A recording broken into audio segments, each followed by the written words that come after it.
کہ اس کے خلاف کسی نے ایک حرف بھی بول دیا تو اس کی عزت کا جنازہ نکال دیتے ہیں. اور جو اپوزیشن پہ جو جتنا مرضی کوئی جھوٹے الزامات بھی لگاتا رہے نا, اس کی واہ واہ ہوتی رہتی ہے. اداروں کو بدنام کیا جاتا ہے, ملکی اداروں کو بدنام کیا جاتا ہے, ملک شخصیات کو بدنام کیا جاتا ہے, سیاستدانوں پہ کیچڑ اچھالے جاتے ہیں. اتنا کچھ غلط سلط ہو رہا ہے, اور جب آپ تحقیق میں جائیں تو پتہ چلتا ہے ان کے پاس دلیل کچھ نہیں ہے. فلاں سے سنا, فلاں سے سنا, فلاں سے سنا. مجھ سے ایک صاحب ملنے کے لیے آیا اور کسی لیڈر کے بارے میں کہنے لگے وہ اس نے اتنی کرپشن کی ہے اور یہ کیا اور وہ کیا ہے اور پتہ نہیں اتنے کروڑوں کے پلاٹ ہیں اس کے پاس. تو میں نے کہا یہ آپ نے کہاں سے سنا ہے؟ اور یہ کہا کہ اس نے بیرون ملک اتنی جائیداد بنا لی ہے. میں نے کہا یہ آپ کے پاس رپورٹ کہاں سے آئی ہے؟ پھر میں نے ان سے کہا کہ میں جس کی آپ بات کر رہے ہو میں اس کی حمایت نہیں کر رہا, ہو سکتا ہے اس سے ڈبل جائیداد بنائی ہو, لیکن آپ کے پاس کیا رپورٹ ہے؟ تو انہوں نے جو بتایا کہ فلاں سے سنا فلاں, میں نے کہا ہو سکتا ہے وہ جھوٹ بول رہے ہوں, ان کا تو دشمنی ہے اس سے. وہ تو اب جب سیاسی اختلاف ہوتا ہے تو فریق مخالف کو جتنا بدنام کرنے کی کوشش کی جا سکتی ہے کم سمجھا جاتا ہے اس کو ہماری سوسائٹی میں. تو بھائی نا عقیدت میں ایسے اندھے ہو جایا کریں کہ اگر آپ کو کوئی اچھا لگ رہا ہے تو بس اچھا سمجھیں اس کو, اتنا نہ کہ اگر کوئی اس پر عیب اس کے پر اعتراض کرتا ہے اور اس پہ جو ہے نا اس کو کسی خرابی کو ہائی لائٹ کرتا ہے تو آپ ایک دم ایسے منہ سے جھاگ نکلنا شروع ہو جاتا ہے کہ جیسے اس نے امام مہدی پر اعتراض کر دیا ہے. لیکن دوسرے اور آپ اس کو کہتے ہیں بغیر دلیل, لیکن جب آپ دوسرے پہ طنز کرتے ہیں, دوسرے پہ الزامات لگاتے ہیں, تو آپ کا بھی وہی طریقہ ہوتا ہے جو سامنے والے کا تھا.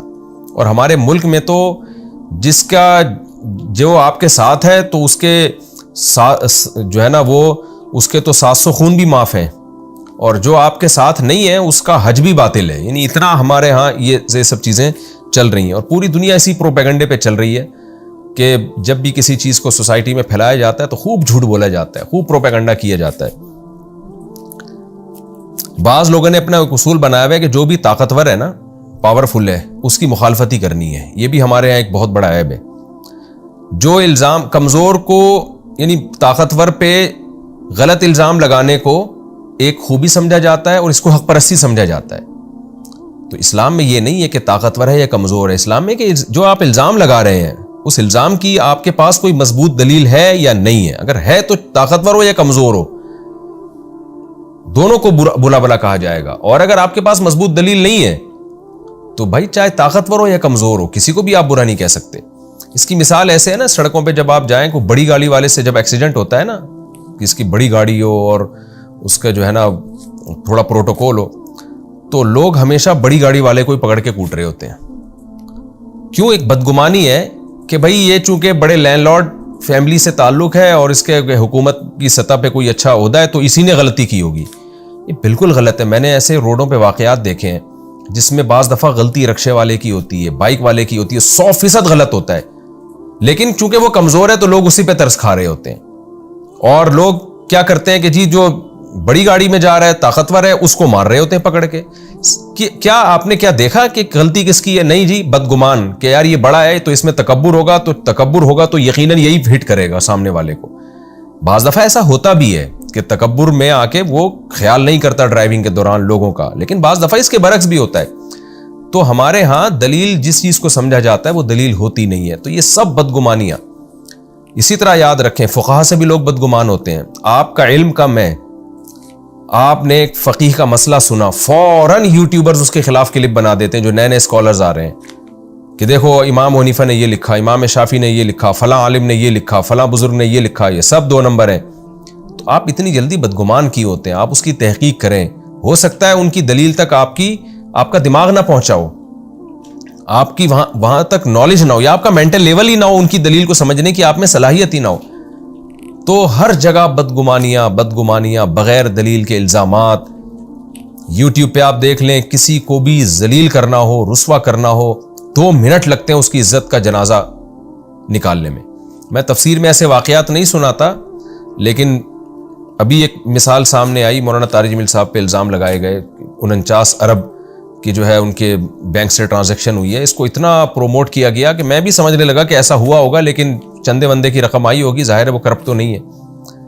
لیکن جب میں متعلقہ لوگوں سے ملا, بینک والوں سے ملا جا کے, تو انہوں نے کہا کہ ایسا کچھ بھی نہیں ہے. تو میرا خیال یہ تھا کہ ایف بی آر والوں نے غلط نوٹس بھیجا ہے, تو انہوں نے بتایا کہ ایف بی آر نے بھی کوئی نوٹس نہیں بھیجا. آپ دیکھیں کچھ بھی جب صحیح ذرائع سے آپ تحقیق کرتے ہیں نا تو کچھ بھی نہیں نکلتا، لیکن پروپیگنڈا ایسے ہو جاتا ہے۔ مفتی نعیم صاحب رحمت اللہ علیہ جب ان کا انتقال ہوا تو ان کے بیٹوں پر یہ تہمتیں لگی، الزام لگا اربوں روپے کا۔ جب میں نے جا کے ان کے پرسنلی ملا یا میں تو بینک مینیجر سے بھی ملا تو انہوں نے بھی کہا کچھ بھی نہیں ہے، اتنے پیسے ہی نہیں ان کے اکاؤنٹ میں پڑے ہوئے، لیکن آپ میڈیا پہ خبریں دیکھیں کیسی چل رہی ہیں اور لوگ تبصرے کر رہے ہیں۔ تو میں لوگوں کے شخصی واقعات اس تفسیر کے لیکچر میں نہیں بتاتا، لیکن یہاں میں آپ سے بتا رہا ہوں کہ ہم اپنی موت خود ہی مر جائیں گے۔ اور اسی طرح یاد رکھو غیر مسلم کے بارے میں بھی بدگمانی جائز نہیں ہے جب تک آپ کے پاس دلیل نہ ہو۔ بعض دفعہ ہر چیز امریکہ کے کھاتے میں ڈالی جا رہی ہوتی ہے، بعض دفعہ ہر چیز غیر مسلموں کے کھاتے میں ڈالی جا رہی ہوتی ہے، اصل میں یہ ان کو پروموٹ کر رہے ہیں، اصل میں یہ نہیں چاہتے، بعض دفعہ وہ ان کو اس سے کوئی غرض ہی نہیں ہوتا، ہم ہی نہیں چاہ رہے ہوتے ترقی کرنا۔ تو ان آیات کا خلاصہ یہی ہے کہ لا تقف ما لیس لک بہ علم، جس کی تمہارے پاس مضبوط دلیل نہ ہو اس کے پیچھے مت چلو، اس کو فالو مت کرو۔ کیوں؟ ان السمع والبصر والفؤاد، تم سے تمہارے اعضاء کے بارے میں سوال کیا جائے گا، بغیر تحقیق کے بات کان لگا کے تم نے سنی کیوں؟ جب تمہیں پتہ ہی اس بات کا اہل ہی نہیں ہے تو سنتے کیوں ہو؟ اور ایسی چیز دیکھتے کیوں ہو جس کے بارے میں تمہیں خود یقین نہیں ہے کہ یہ جو میں دیکھ رہا ہوں یہ حقیقت میں ایسے ہے یا نہیں ہے، اور اس سن اور دیکھنے کے بعد پھر تم دل میں غلط عقیدے کیوں بناتے ہو، غلط کانسیپٹ کیوں بنا دیتے ہو؟ تو جب تک ہمارے پاس کسی بات کی کوئی دلیل نہ ہو تو ہم اس وقت تک اس کو فالو نہیں کر سکتے۔ اچھا، اس آیت کا بعض لوگوں نے غلط مفہوم بھی بیان کیا۔ ہر آدمی، میں نے بتایا نا، فرقہ پرست لوگ قرآن کی آیتوں کو غلط جگہ پھیرتے ہیں۔ بعض لوگوں نے کہا کہ دیکھو جو لوگ مجتہدین کو فالو کرتے ہیں ان کے پاس بھی تو مسئلے کی دلیل نہیں ہوتی، صرف اس بیس پہ فالو کر رہے ہوتے ہیں کہ فلاں عالم کا قول ہے۔ تو خوب سمجھ لیں، فاسألوا اہل الذکر ان کنتم لا تعلمون، قرآن کا حکم ہے اگر تمہارے پاس علم نہیں ہے تو پھر تم علماء سے پوچھو، کیونکہ ہر چیز کا ہر ایک کے پاس علم نہیں ہوتا۔ تو ایسی صورت میں دلیل عالم، ایک عامی آدمی کے لیے عالم کا قول ہی دلیل ہوگا۔ جیسے آپ نے میڈیکل سائنس کا علم حاصل نہیں کیا تو ڈاکٹر سے آپ پوچھیں گے، تو یہ چیز اندھی تقلید نہیں کہلائے گی، یہ تو قرآن کا حکم ہے کہ جس چیز کا علم نہیں ہے تو اہل علم سے پوچھو۔ میڈیکل سائنس کا علم نہیں ہے تو ڈاکٹر جو کہے گا اس کو ماننا پڑے گا۔ تو یہ اس میں داخل نہیں ہے کہ لا تقف ما لیس لک بہ علم، بلکہ یہ اس میں داخل ہے کہ تمہارے پاس علم ہے۔ علم کیا ہے کہ عقل بھی یہ کہتی ہے، علم بھی یہ کہتا ہے کہ جو جس فیلڈ کا ماہر ہوتا ہے اس کو فالو کیا جاتا ہے۔ تو اس میں فقہا کو فالو کرنا یہ اس آیت کے تحت داخل ہے، یہ بغیر دلیل کے کسی کو فالو کرنا نہیں ہے، بلکہ جس کے عالم اور مجتہد ہونے پر دلیل قائم ہو چکی ہے، اور وہ دلیل ہے اجماع امت۔ جیسے امام بخاری نے کہہ دیا کہ یہ تمام احادیث میں صحیح لے کر آیا ہوں تو امت نے مان لیا۔ کیوں؟ ہمارے پاس امام بخاری کے برحق ہونے کی دلیل ہے۔ وہ دلیل کیا ہے کہ اجماع ہے کہ پوری امت نے ان کو مانا ہے، ان کے محدث ہونے کو تسلیم کیا، علم حدیث میں ان کے کمال کو تسلیم کیا۔ تو ایسے ہی مجتہدین کے اجتہادی صلاحیتیں اور ان کے ایک کامل علم کو پوری امت نے مانا ہے۔ تو اب اگر کوئی ان کو فالو کرتا ہے تو دلیل ہی کو فالو کرنا کہلائے گا۔ مصنف ابن ابی شیبہ اور مصنف عبدالرزاق اور دیگر حدیث کی کتابوں میں صحابہ کرام، تابعین کے بہت کثرت سے ایسے فتوے موجود ہیں جن میں ان سے فتویٰ لیا گیا، انہوں نے دلیل نہیں دی بلکہ بس فتویٰ دے دیا کہ یہ جائز ہے، یہ ناجائز ہے۔ تو ظاہر ہے اس کو ہم اندھی تقلید نہیں کہہ سکتے۔ وجہ اس کی ہے کہ صحابی رسول کی بات پر عمل کر رہے ہیں نا ایک شخص، اور صحابی بھی وہ جو نبی کے پاس انہوں نے اتنا ٹائم گزارا ہو۔ تو ایسے بہت سارے فتوے ہمیں ملتے ہیں حدیث کی کتابوں میں کہ ایک تابعی آئے اور صحابی رسول سے مسئلہ معلوم کیا، انہوں نے جواب دے دیا۔ تو اب اس کو ہم یہ نہیں کہیں گے وہ بغیر دلیل کے کسی بات کو مان رہے ہیں۔ بھائی بغیر دلیل کے نہیں مان رہے، ایک ایسے شخص کی بات کو مان رہے ہیں جس کا برحق ہونا دلیل سے ثابت ہے۔ تو ایسے کی بات کو ماننا دلیل ہی کو فالو کرنا کہلاتا ہے۔ جیسے کہ حدیث میں آتا ہے انما شفاء العی السؤال، عاجز کی جو شفا ہے نا وہ سوال میں ہے۔ جو علم سے، جس کے بعد خود علم نہیں ہے تو وہ سوال کرے گا تو جو اسے جواب ملے وہی اس کو اسی میں شفا ملے گی۔ البتہ یہ ضرور ہے کہ وہ علماء جن کے پاس علم تو ہے مگر قرائن سے یا دلائل سے پتہ چل جائے کہ یہ اہل باطل کو فالو کرتے ہیں یا یہ خواہشات نفسانیہ کو فالو کرتے ہیں، مسائل بتانے میں اللہ کے خوف سے کام نہیں لیتے، امت کو گمراہ کرتے ہیں، پھر ایسے علماء کو فالو کرنا اس آیت کی روشنی میں حرام ہوگا۔ جیسے آپ کو پتہ چل جائے کوئی ڈاکٹر 2 نمبر ہے تو کتنا ہی بڑا ڈاکٹر ہو آپ اس سے علاج نہیں کرائیں گے۔ تو عالم بھی ہو، با عمل بھی ہو۔ با عمل کا مطلب اس میں اللہ کا اتنا خوف ہو کہ وہ لوگوں کو میں غلط بیانی سے کام نہ لیتا ہو۔ آگے اللہ تعالیٰ کا ارشاد ہے وَلَا تَمْشِ فِي الْأَرْضِ مَرَحًا، اور زمین میں اترا کے مت چلو، تکبر کے ساتھ مت چلو۔ إِنَّكَ لَن تَخْرِقَ الْأَرْضَ، تم تو یعنی انکا کا مطلب مخاطب، جس ہر وہ شخص جو قرآن کی تلاوت کر رہا ہے یا قرآن کا درس سن رہا ہے، اللہ اس کو خطاب کر رہے ہیں کہ تو زمین کو پھاڑ نہیں سکتا، یعنی اپنی پاؤں کی طاقت سے۔ جب انسان تکبر سے چلتا ہے نا تو دو چیزیں ہوتی ہیں، ایک چال بہت زور سے زمین پہ رکھتا ہے اور ایک سینہ بہت اوپر کی طرف اکڑ آتا ہے۔ تو اللہ کہہ رہے ہیں بھائی تو کتنا اونچا ہو جائے گا، تو پہاڑوں کی بلندی کو تو نہیں کراس کر سکتا نا، اتنا اونچا تو ہو نہیں سکتا تو، اور نہ تیرے پاؤں میں اتنا دم ہے کہ تو زمین کے سینے کو پھاڑ دے۔ یہ ایک جیسے ہم کسی کو سمجھا رہے ہوتے ہیں نا کہ تو جو ہے تیری حیثیت کیا ہے، تیری اوقات کیا ہے۔ صبح و شام ہم محاوروں میں اس طرح کے جملے استعمال کرتے ہیں نا کہ تو کیا کر سکتا ہے، جیسے قرآن مشرکین کے بارے میں کہتا ہے کہ تم جن بتوں کو پوجتے ہو ایک مکھی تک تو بنا نہیں سکتے وہ۔ تو یعنی اللہ فرماتے ہیں تمہارے پاؤں میں اتنا زور نہیں ہے کہ ایک نرم زمین کو تم پھاڑ ڈالو، اور نہ تم اتنے اونچے ہو سکتے ہو کہ پہاڑوں کی بلندیوں کو کراس کر جاؤ۔ تم سے بلند اللہ نے پہاڑ پیدا کیے، تمہارے پاؤں میں جتنی طاقت سے اس سے زیادہ سخت تو اللہ نے زمین کو پیدا کیا۔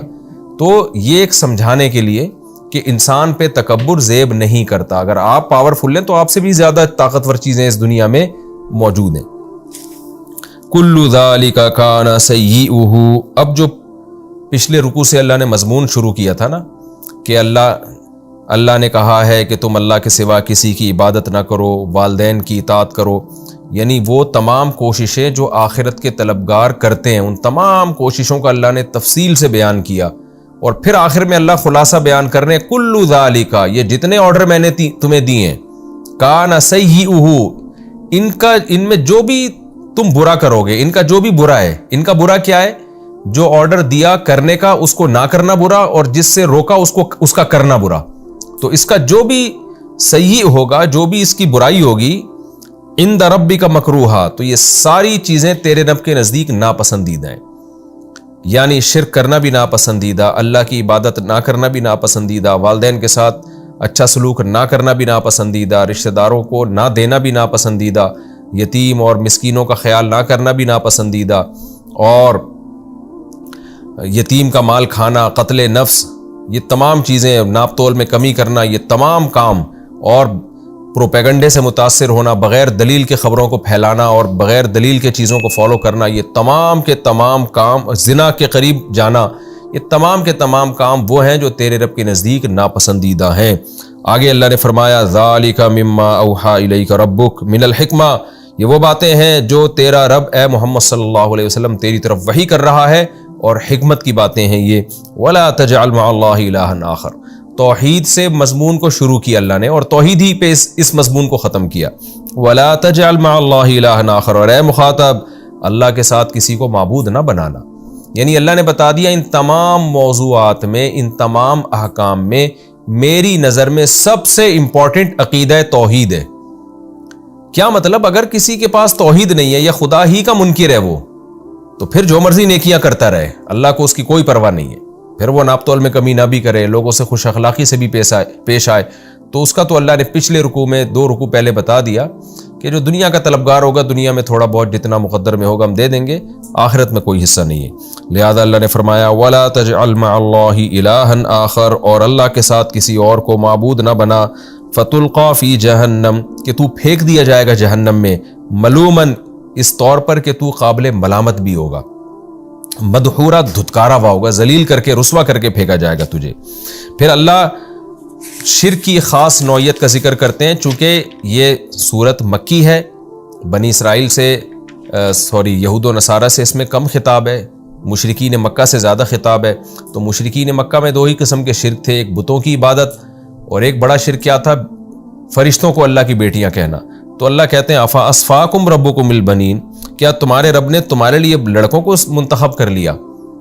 یعنی تم اپنے لیے چاہتے ہو کہ لڑکے ہوں، اور یہ انتخاب بھی تو اللہ کی طرف سے ہے نا، کہ لڑکوں میں اللہ نے زیادہ صلاحیت رکھی ہے، تو ماں باپ چاہتے ہیں لڑکا پیدا ہو ہمارے یہاں، تو اللہ تمہارے لیے لڑکوں کو سلیکٹ کرے، اور جب اپنی باری آئے تو اپنے لیے فرشتوں میں سے بیٹیاں ٹھہرا لے، ان کو بیٹیاں بنا لے اپنی، تو تمہیں کیا ہو گیا؟ انکم لتقولون قولا عظیما، تم ایسی بات کہتے ہو جو بہت بڑی بات ہے، یعنی بہت بھاری بات ہے، یہ گناہ کے اعتبار سے اور غلط ہونے کے اعتبار سے۔ تو اللہ کے لیے تو بیٹے کی نسبت بھی حرام ہے، جیسے کہ عیسائی کہتے ہیں حضرت عیسیٰ ابن مریم کو معاذ اللہ کہ اللہ کا بیٹا ہے۔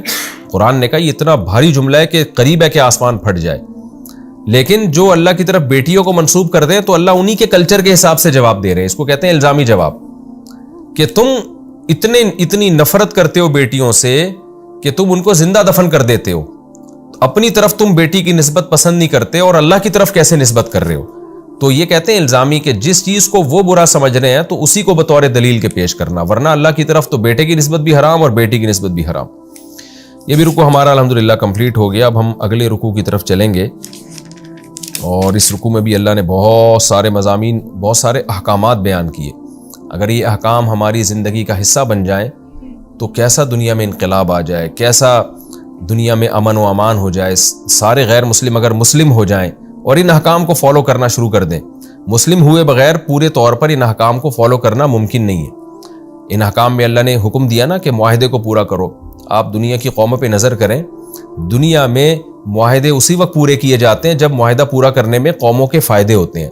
جہاں قومیں دیکھتی ہیں نا کہ معاہدہ توڑنے میں ہمارا فائدہ ہے تو سب سے پہلے وہی لوگ توڑتے ہیں جو صبح و شام معاہدے کی باتیں کر رہے ہوتے ہیں.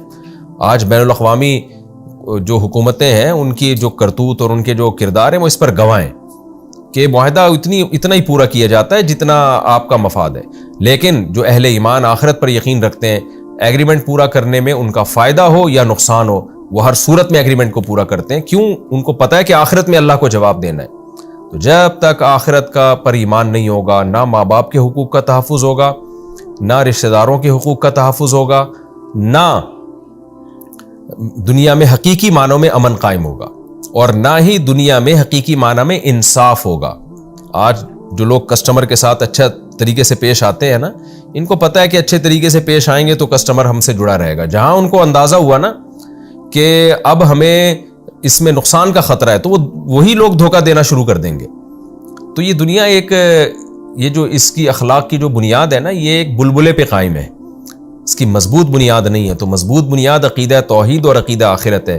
اس بنیاد پہ جب انسان اچھا عمل کرتا ہے تو وہ اس عمل میں مضبوطی ہوتی ہے، وہ مضبوط بیس پہ قائم ہوتا ہے.